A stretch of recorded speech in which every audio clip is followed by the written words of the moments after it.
Okay, so here we are with this Legion 320 X5. Pretty cool pistol. As you saw from if you've watched us shoot it, it handles really, really well. It has some unique features to it, particularly for a polymer frame gun. So we're going to talk about it just a little bit here and see if we can expand on a couple of those things. So like I said, it's a polymer frame gun. Now a characteristic of polymer frame guns is that the frame tends to be lighter than the slide and the barrel. Kind of has to be because the barrel and the slide have to be metal. Nobody's figured out a way to do that out of polymer, at least not yet. So you end up with the gun feeling sometimes a little unbalanced. They shoot fine though. And polymer holds up really well. Has a little bit of a recoil absorption characteristic to it since it tends to flex some. With the X5 Legion, what Sig did is something that's kind of totally new as far as I know. They actually took the polymer frame and they infused tungsten into it. Tungsten, of course, is a very heavy metal within itself. So you end up with a gun that feels, even though it has a polymer frame, feels like it has a metal frame. The polymer's a little stiffer, but the weight is definitely there. So it feels like it has a metal frame. Folks who shoot competition like that because they like the balance of it. They also want a little extra weight to control recoil. And if you watch us shoot it, you'll see it handles recoil very, very well. It's a very nice gun in that regard. Characteristics-wise, it's the Legion treatment. So we've got the Legion logo up here. We've got the Legion PVD finish on the slide. They may even do it on the frame, I'm not sure, unless that just comes from the tungsten they put into it. You've got a trigger that is very straight on the front. It's got a flat face. It's not curved. That tends to change just a little bit how it feels when you do the trigger press. Instead of having a front night sight like some of the other Legions do, we have a green fiber optic front sight, which is fine. Works really well. This is a competition gun. This is not something that is necessarily a defensive piece. At least it's not aimed at that. Certainly you could do that. Rear sight's adjustable. No colorations on the rear sight, so that's nice in the respect that when you shoot it, it draws your eyes right to the front sight, which is where you want to be. Front sight focus and trigger press is how you get accuracy. The rear sight is adjustable, and the rear sight plate is removable. So you could put a small red dot optic up here. As you know, there's lots of those out. Sig makes a few. Vortex makes some. Leupold makes some. Anyway, so you can take this plate off and you can put an optic up there if you want. They have put some cutouts in the top of the slide, which reduces the weight of the slide a little bit. All that's designed to help make everything balance out nicely where you want it to be.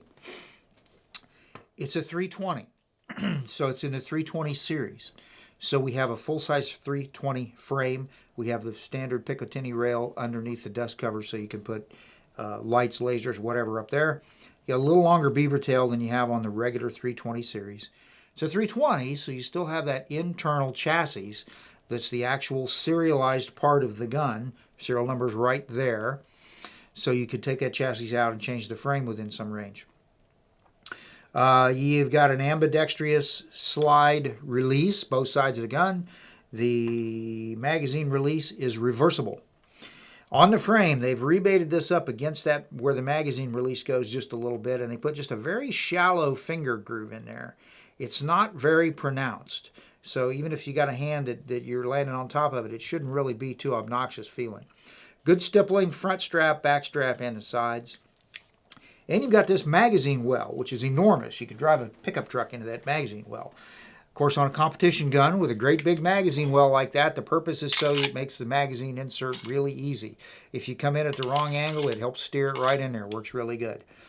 Usually, if you have a big magazine well like that, you have a magazine with a little larger bumper on the bottom of the plate because otherwise it's too short. You got to reach up in there.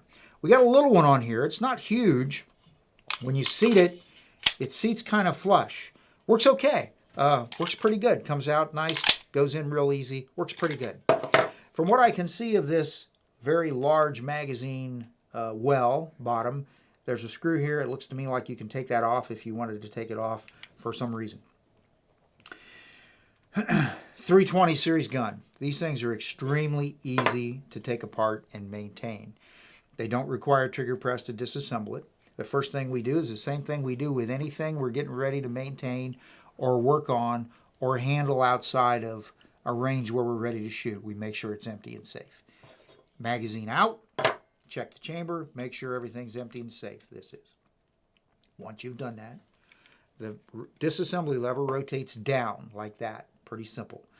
Then you release the slide and it comes right off the frame. So we end up with the frame. The recoil spring and guide on this are not captured. So you want to hang on to that or it might launch and go across the room. It's not a small component that you're likely to lose, but it's not captured like some are. So hang on to it. Pulls it out there, you end up with the long spring. Barrel comes out the same way. So you end up with the same components that most modern semi-automatic pistols have when you disassemble them. You end up with a frame, recoil spring and guide, barrel, and slide. Pretty simple. And here, if you look inside this, we'll get that turned around, you can see that metal chassis that's in there that you can further disassemble that, take that chassis completely out, and put that in another 320. I don't know if they're going to offer any different frames in the like the Legion series for this or not. Just not sure about that. We'll have to keep an eye on Sig and see what they do. They're pretty innovative, and they've been doing a lot of things with the 320. So we'll see what they do. To put this back together, the barrel goes back in the slide just like it usually does. Because we don't have this captured, we got to compress that spring a little bit. And that's a pretty healthy recoil spring, so you got to kind of hang on to it, steady it, compress it back in there till you get it back in underneath the thing where it needs to go. Be careful with a spring that's not captured. If you got the thing pointed toward your face, it can launch with enough force, it'll belt you in the face, it's going to hurt. If it belts you in the eye, it might be a bad day. So sometimes it's helpful to wear eye protection if you're doing that. I had to kind of try to have that turn so you could see how it goes in. But when you got something like that you're pushing it in, you got to stabilize that spring. But remember, if you lose it, it's going to fly. So keep an eye on that. Once you've got the recoil spring and guide and barrel back in, you just mate the rails on the slide to the rails on the frame like you do on pretty much everything else. Take it all the way back. We got to take it back and lock it open. You know how to do that, right? Pull it back and push the slide release lever, whichever side's convenient, up into the notch. And just push rotate the disassembly guide back in place. Just close it, make sure it works, and it does. Everything's in order. Pretty cool gun.